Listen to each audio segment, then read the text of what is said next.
Nike's message has always been simple. Just do it. But what if I told you that mindset is exactly what allowed them to steal Michael Jordan from Adidas? Well, here's the man who started it all. Nothing ever stands out and says, boy, that's it. There's not a eureka moment that, for me, that in almost all these things, I just say, okay, that's the best we can do, let's go. That philosophy would define everything Nike became, because while Adidas waited, analyzed, and hesitated, Nike moved.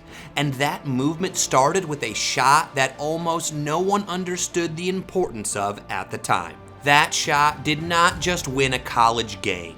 It quietly set off a chain reaction that would reshape sports marketing, sneaker culture, and global branding forever. And wait until you see how it moved from iconic to ironic and might lead to Nike's fall again. This is the story of how a Japanese shoe brand stole Michael Jordan and changed the world of sneakers forever.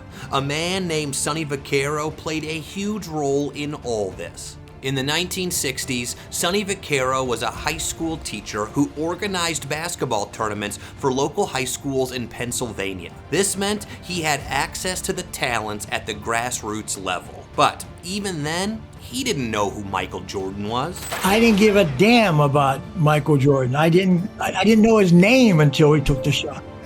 He makes the shot. The shot in question happened during the final minutes of the March 1982 game between North Carolina and Georgetown in the NCAA men's basketball tournament. At the time, Converse dominated college basketball, which meant that Michael Jordan and his teammates in North Carolina wore Converse. However, Sonny Vaccaro had paid Georgetown's coach so his players would wear Nike, but all that was about to change as the drama of the game peaked in the final minute.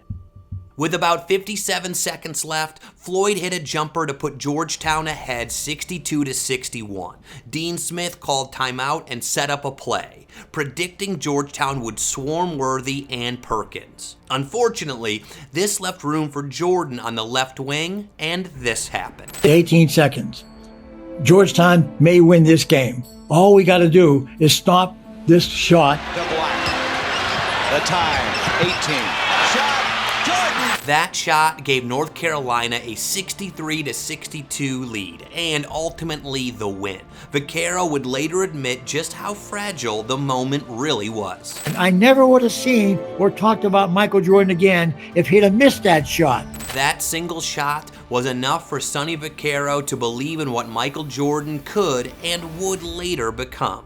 But while all this was going on, the bigger brands, Adidas and Converse, believed their dominance made them untouchable.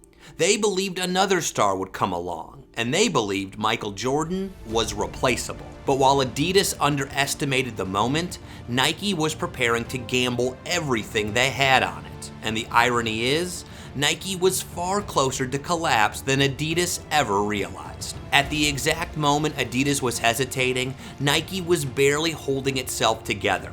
They were not a powerhouse, which meant they had no chance to outbid the giants like Adidas. Phil Knight has admitted that during this period, Nike was just fighting to stay alive. We were strapped for cash. I was fighting with the banks. I would go to the bank almost every day just to let them know where we were. So their collateral was good. It was shoes were selling, profits were coming. But we had no They didn't cash. always believe you. Well, they were somewhat skeptical. This is the part of the story that usually gets glossed over. Nike did not sign Michael Jordan from a position of strength. They signed him from desperation, and that desperation had roots that stretched all the way back to Japan. Before Nike was Nike, it survived by distributing Onitsuka Tiger shoes in the United States. That partnership taught them manufacturing, lightweight design, and how to move product fast. It gave them just enough credibility and just enough cash flow to dream bigger than they should have. Even their logo came from that same era of urgency. When we switched from Tiger to Nike, we were in a hurry. We had to get a brand name and we had to get a logo for the shoe in a hurry. So there was a graphic art student at Portland State that had done some work for us, and she charged $2 an hour, and we said, how about coming up with with the logo for the shoe, and she spent 17 and a half hours on it, so it cost us $35. Nothing about Nike was polished, and everything was improvised. But that chaos created something Adidas no longer had: speed. So, when Sonny Vaccaro walked into their offices with one idea, bet everything on Michael Jordan, they listened. Nike's pitch to Michael Jordan was not safe. It was radical. They offered him all they had: a $250,000 deal, a signature line, and basically a brand built entirely around one player. No company had ever done that for a rookie, especially when you throw in the fact that the rookie didn't even want to wear their brand. But admiration alone does not close deals, and when it mattered most, Adidas failed to act with urgency or belief. When Jordan compared the offers, the difference was not subtle. Nike came with a bold vision, financial commitment, and a willingness to bet their future on him. Adidas, meanwhile, treated him like a replaceable piece in a system they believed would continue thriving without him. Jordan later explained why the decision ultimately became easy. Anywhere close to what they were putting on the table. But at that time, Adidas was a European brand product that they didn't really make a strong, push for the States, and they didn't feel like it was worth it.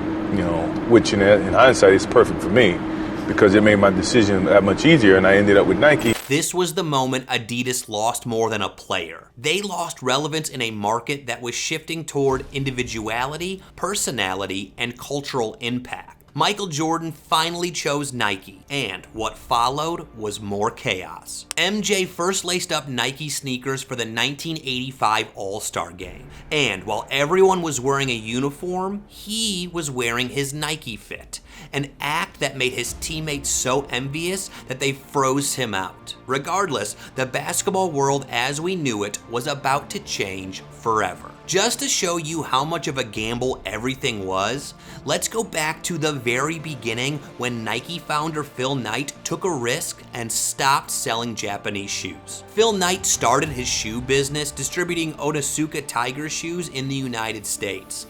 They were doing well, but the Japanese company wanted to expand, and so they claimed that there was another distributor who could sell twice as many shoes. Here's the risk Phil Knight took. They said, well, this group in Utah thinks they can sell twice as many shoes as what you're selling in Utah. And they said, this group in Texas, and I'm going, what the hell? And so yes, he got up at one point to go to the bathroom, and I went into his briefcase and pulled the file out and stuck it under the blotter on my desk. And then he came back, we finished our discussions and said, let's meet for dinner. And Lindell and I opened the file and we were horrified, but we Xeroxed it. That's how they just did it all. Launched their own brand, named it Nike, and made a logo. After early success, everything started to crash again, and it was time to take another risk. This time by betting everything on a rookie because of this simple reason. I remembered that shot, that 18 seconds in my mind. I never thought about it again until that minute.